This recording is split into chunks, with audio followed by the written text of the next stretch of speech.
Hello friends, welcome है आप सभी का रहस्य खुलने दो चैनल पे। हम आज देखेंगे आत्मा की कहानी, एक रहस्यमय कहानी। ये कहानी एक गांव की है जिसका नाम नायपुर है। नायपुर का जंगल बहुत भयानक है। उस जंगल में भूतों प्रेतों का ज़्यादा डर था। वहाँ के लोगों का मानना था कि आत्माएं भूत प्रेत होते हैं। उन्होंने भी इस बात पर तब यकीन किया जब उन्होंने ये सब अपनी आँखों से देखा। उस गांव में एक औरत थी। उसका दिमाग कुछ ठीक नहीं था। उसका पति भी एक एक्सीडेंट में मर गया था। तब से वह कुछ अजीब सी हो गई थी।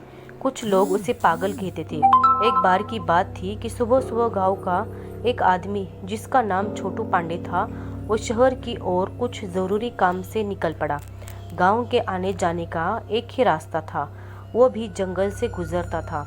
इसलिए लोग उसमें अंधेरे में डर के मारे नहीं जाते थे और शाम होते ही कोई जंगल की तरफ नहीं जाता था। छोटू पांडे जब उस जंगल से जा रहा था, गांव से कुछ ही दूर जंगल में उसे एक औरत की लाश पेड़ पर लटकती नजर आई। वह एकदम सा डर गया और भागता हुआ गांव वापस आ गया। कुछ लोगों ने उसे इस तरह से भागते देख कहा, क्या हुआ छोटू पांडे, तुम तो अभी शहर के लिए निकले थे और तुम भागते हुए वापस क्यों आ गए? तब छोटू पांडे ने बताया कि मैंने अभी किसी की लाश को पेड़ पर लटकते देखा। वो लाश किसी औरत की है। देखते देखते सारा गांव इकट्ठा हो गया कि क्या हो गया, कहाँ है लाश, चलो चलकर देखते हैं। तब सारा गांव उसे देखने को चल दिया। देखते क्या है कि एक औरत की लाश पेड़ पर लटकी रही है। देखते ही गांव के लोगों ने कहा कि ये तो पागल लग रही है। कुछ लोगों ने कहा इसे नीचे उतारो और इसका दाह संस्कार कर दो। कुछ लोगों ने कहा छोड़ो, इसका है ही कौन जो इसे आग देगा, वैसे भी इससे सारा गांव परेशान हो गया था, चलो इससे तो पीछा छूटा। कुछ बूढ़े लोगों ने कहा कि ऐसा नहीं कहते, शरीर का दाह संस्कार करना जरूरी होता है, नहीं तो उसकी आत्मा भटकती रहती है। तो कुछ लोगों ने कहा कि तो जाकर उतार ले उसे और कर दे दाह संस्कार। बड़े आए सुझाव देने वाले। वैसे भी इस जंगल में आत्माओं की कमी नहीं है और एक आत्मा सही। चलो, धीरे धीरे से सारे लोग चलते बने। दोस्तों, 8-10 दिन तक वो लाश ऐसे ही पेड़ पर लटकती रही। किसी ने उसे उतारा तक नहीं। एक दिन अचानक उस लाश की रस्सी टूटकर पेड़ों पर अटक गई और पत्तों से छुप गई। समय बीतता गया। एक दिन गांव का बंटी नाम का व्यक्ति उस रास्ते से जा रहा था कि उसे वही पागल सामने दिखाई दी। वो एकदम डर गया। उसका सारा शरीर कांपने लगा और उसके पलक झपकते ही वो गायब हो गई। बंटी ने सोचा कि मैं तो मन में ऐसे ही सोच रहा था, और वो आगे चल दिया। तभी एकदम उसके ओर एक सांड दौड़ते हुए आया और उसे जोर से टक्कर मार के चल गया। बंटी उल्टा गिरा, उसके बहुत जोर से चोट खाई। उसने जैसे ही पीछे मुड़ के देखा तो कोई नहीं। उसने जैसे ही फिर आगे देखा तो उसके आगे एक औरत खड़ी हो गई। वह एकदम डर गया और कांपने लगा। उसकी शक्ल तो ऐसी थी कि एक तरफ गाल की हड्डियां और एक तरफ जला हुआ सा चेहरा, आंखें अंदर धंसी हुई, नाखून बड़े बड़े। वो उसे देखकर ऐसा डरा कि वो बेहोश होकर गिर पड़ा। उसकी आंखें खुली तो वो एकदम डर गया। उसने अपने आप को घने जंगलों में के बीच पाया। उसके पेट में तो पानी हो गया। चारों तरफ से आवाजें आ रही थी, कहीं पत्तों में खरखर की आवाजें तो कहीं शेर की दहड़ाने की आवाजें। वो इतना डरा हुआ था कि उसे तो भागने ही नहीं आ रहा था। वो वहां से धीरे धीरे डरता हुआ जंगल में भटकता हुआ बाहर आया। उसे जंगल से निकलते निकलते अंधेरा हो गया था। वो अब और डरा था कि पहले तो एक भूत था, पर अब न जाने कितनों से पाला पड़ेगा। पता नहीं आज मैं यहाँ से जिंदा निकलूंगा कि नहीं। उसके मन में अजीब अजीब से ख्याल आ रहे थे। वो भागता ही चला जा रहा था। भागते भागते वो जाने कैसे उस जंगल से बाहर निकल के आया। उसे इस हालत में देख कुछ लोगों ने उससे पूछा कि इतनी रात को कहाँ से आ रहे हो, तुम्हें डर नहीं लगता क्या? उसने कुछ भी जवाब नहीं दिया। उसे विश्वास नहीं हो रहा था कि मैं गांव में जिंदा आ गया हूँ। उसकी हालत देखकर कह रहे थे कि इस बंटी को क्या हो गया है। वो घर पहुंचा और जाकर की ओढ़ कर सो गया। उसकी पत्नी ने उसे खाना खाने के लिए कहा, पर उसने कुछ जवाब नहीं दिया। उसने रात को एक सपना देखा और उस सपने में उसी परेशान आत्मा को देखा। वो उससे रो रो कर कह रही थी, मुझे बचा लो, मुझे इस नरक से बचा लो, ये लोग मुझे मार डालेंगे। ऐसा सपना देखकर वो उठ खड़ा हुआ। उसके पसीना निकल आया था और वो ये सोच रहा था कि ये सब मेरे साथ आखिर क्यों हो रहा था।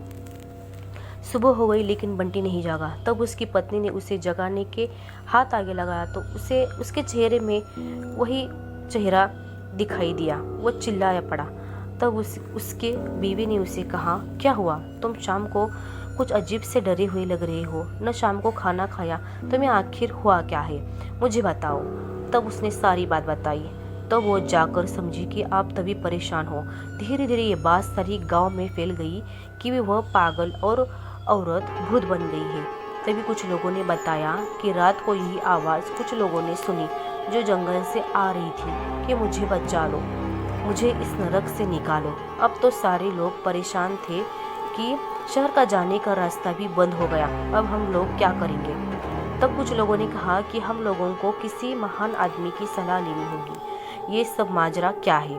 तब किसी एक आदमी ने कहा कि पास के गांव में एक पंडित जी रहते हैं, वह आत्माओं के बारे में बहुत कुछ जानते हैं। तब सुखिया के लड़के को एक आत्मा ने पकड़ लिया था, तब उन्होंने ही उस आत्मा से उसे छुड़ाया था। तब कुछ लोगों ने कहा यह ठीक रहेगा। सब लोगों ने उस पंडित जी को गांव में बुलाया और उन्हें सारी घटना बता दी। पंडित जी ने कहा कि तुमने उसके शरीर को न जलाकर बहुत बड़ी गलती कर दी, चाहे वो कैसी भी थी। इतना बड़ा जंगल हो के भी तुम लोगों से 4 लकड़ियों का बंदोबस्त नहीं हो पाया। इंसान कैसा भी हो, जब वो मर जाता है तो उसका दुश्मन भी उसकी अर्थी को कंधा देने को आ ही जाता है, पर तुमने तो सारी सीमाएं तोड़ दी। चलो, अब जो भी हो गया है उससे निपटने के लिए अब तैयार करो। तब पंडित जी ने हवन किया और अपना ध्यान लगा के देखा तो उसे वो आत्मा बंधी हुई नजर आई। तब पंडित जी ने उससे पूछा कि तुम्हें यहाँ किसने बांध रखा है। तब उसने कहा कि मुझे एक दरिंदे ने बांध रखा है। पहले उसने मुझे मार के पेड़ पर लटका दिया था, फिर गाँव वालों ने मेरे शरीर का अंतिम संस्कार भी नहीं किया। मेरे शरीर को उसने कहीं छुपा के रख दिया है। इसने मेरी आत्मा को कैद कर लिया है। जब तक मुझे मुक्ति नहीं मिलेगी इससे, जब तक मेरे शरीर का अंतिम संस्कार नहीं हो जाता। मैंने बंटी को भी ये बात बतानी चाहिए। जब तक मैं उसे कुछ बताती, पर उससे पहले उस वहसी दरिंदे ने उसे चोट पहुंचाकर बेहोश कर दिया था। तब मैंने उसे उससे बचा लिया था। तब पंडित जी समझ गए और कहा कि तुम चिंता मत करो, मैं तुम्हें अवश्य मुक्ति दिलाऊंगा। तब पंडित जी ने आंखें खोली। तब उन्होंने कहा, चलो मुझे उस पेड़ के पास ले चलो जहाँ वो मरी थी। पंडित जी ने कहा कि जिस तरीके से अंतिम संस्कार करते हैं वो सारा सामान ले चलो। तब गांव वाले सारा सामान लेकर चल दिए, पंडित जी आगे आगे और गांव वाले पीछे पीछे। उन्होंने देखा कि वो पेड़ तो बहुत बड़ा हो गया है, वो बहुत घना हो गया है और लाश का कुछ भी अता पता नहीं है, न ही उसकी हड्डियों का। तब पंडित जी ने कहा कि सारे लोग ऊपर चढ़ के ढूंढो, हमें यह काम शाम होने से पहले करना है। तब सारे लोग उस पेड़ पर चढ़कर उस लाश को ढूंढने लगे। बहुत देर तक वो लाश नहीं मिली। सारे लोग सोचने लगे, लाश गई तो गई कहाँ, न हड्डियों का पता, कहाँ गई, एक भी हड्डी नहीं मिली। तब पंडित जी ने नींबू दे दिया सबको और कहा, जहाँ ये नींबू लाल हो जाए समझना वहीं पर लाश है। 2-3 मिनट के बाद एक आदमी ने कहा, ये रही लाश, ये तो हड्डियों का ढांचा है। उसका इतना कहते ही सारे लोग चीखने लगे, भूत भूत। उनके सामने एक भयानक आदमी खड़ा है। उसके ये बड़े बड़े दांत, आंखें लाल लाल, मुंह भेड़िए जैसा, ये बड़े नाखून। लोग डर के मारे ऊपर से कूद गए। एक को तो उस भेड़िए ने ऐसा पकड़ के फेंका कि वो सीधा नीचे आके गिरा। हा हा हा चिल्लाने लगा, कोई नहीं ले जाएगा इसे, ये मेरी है, इसे मैंने वर्षों से सजा के रखा है। उसने गुस्से में सारा पेड़ झकझोर दिया। ऐसा होते देख पंडित जी ने मंत्र पढ़ना शुरू किया। पंडित जी को मंत्र पढ़ते देख उसने उन पर हमला बोल दिया। पंडित जी को उठाकर फेंक दिया, पर पंडित जी के मंत्र बंद नहीं हुए। उन्होंने जो मंत्र पढ़ के उसके ऊपर मिट्टी फेंकी, उसके शरीर पर जहाँ जहाँ मिट्टी पड़ी उसका शरीर वहाँ से गलता जा रहा था। उसका एक हाथ टूट कर गिरा। वह पंडित जी के ऊपर ऐसा झपटा, पंडित जी उस जगह से हट गए और वह नीचे जा गिरा। पंडित जी ने फिर मंत्र पढ़ के उसके शरीर पर मारा, वह वहीं से ढेर हो गया। उसकी आत्मा निकल के एक गांव वाले के अंदर घुस गई। उसने गांव वालों को ही मारना शुरू कर दिया। उसने तो एक का सिर फाड़ दिया और एक का हाथ चबा गया। इतना खतरनाक होता जा रहा था। उधर शाम होती जा रही थी। तब पंडित जी ने उसकी ओर रस्सी फेंकी और दूसरी ओर एक आदमी ने पकड़ के उसे एक पेड़ से बांध दिया और उसको 2-4 मंत्र पढ़ के मारे और लोगों से कहा, शाम होने वाली है, इससे पहले यहाँ और आत्माएं आए पहले उस शव को नीचे उतारो और उसका अंतिम संस्कार कर दो। तब कुछ लोगों ने उसे उठाकर लकड़ियों पर लिटाकर आग लगा दी। वो पेड़ से बंधा हुआ चिल्लाए जा रहा था, मत जलाओ उसे, मत जलाओ उसे। देखते देखते वो हड्डियां राख में परिवर्तित हुई। उसमें से एक ज्वाला उड़ती हुई बाहर आई और पंडित जी को नमस्कार किया और कहा कि इसको मारना है तो उसके पहले वाले शरीर को जला दो, तो वो खुद उसके शरीर से निकल जाएगा। ऐसा कहते हुए वो आग का गोला बनकर आकाश की ओर चली गई। तब पंडित जी ने देर न करते हुए उसके शरीर को भी जला दिया। तब वो फिर चिल्लाया, मुझे मत जलाओ, मुझे मत जलाओ। तब तक आग उसके शरीर को जला चुकी थी और उसकी आत्मा उस गांव वाले के शरीर से निकलकर आकाश में चली गई। तब उस आदमी को रस्सी से छोड़ दिया। तब उसका शरीर होश में आया। तब सब लोग उसे लेकर गांव आए। सब ने पंडित जी को राम राम कहा और पंडित जी अपने गांव चले गए। तब से गांव शांति में आ गया।